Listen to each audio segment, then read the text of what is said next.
Hi, it's Shtuky. To make traditional cottage cheese, pour milk into a saucepan.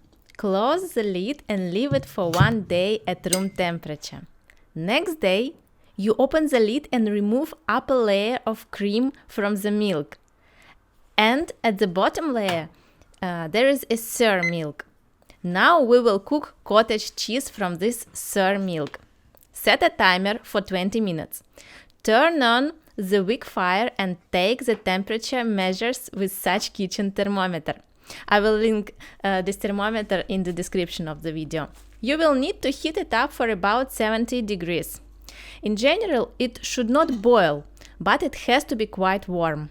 Look, the cottage cheese begins to curdle here in such lumps, and the liquid separates from it.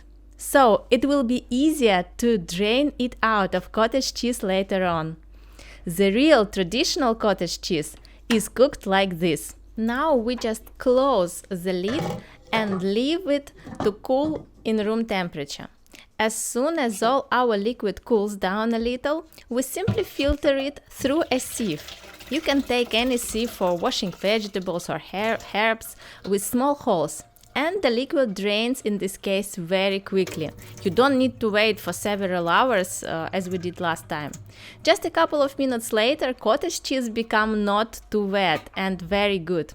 So we put everything on a plate and the cottage cheese is ready. Just like that.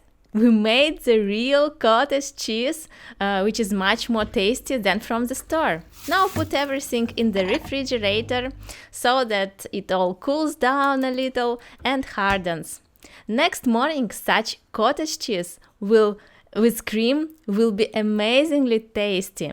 You can add this cream from top layer to the actual cottage cheese to make it more fat. I love that so much. So I add the cream to my cottage cheese, mixed all together and enjoy amazing natural dish. You can do it yourself. So you will have amazing product, much better than from the store, made with high quality milk of your choice. Try to make it and leave a comment. Bon appetit! Bye!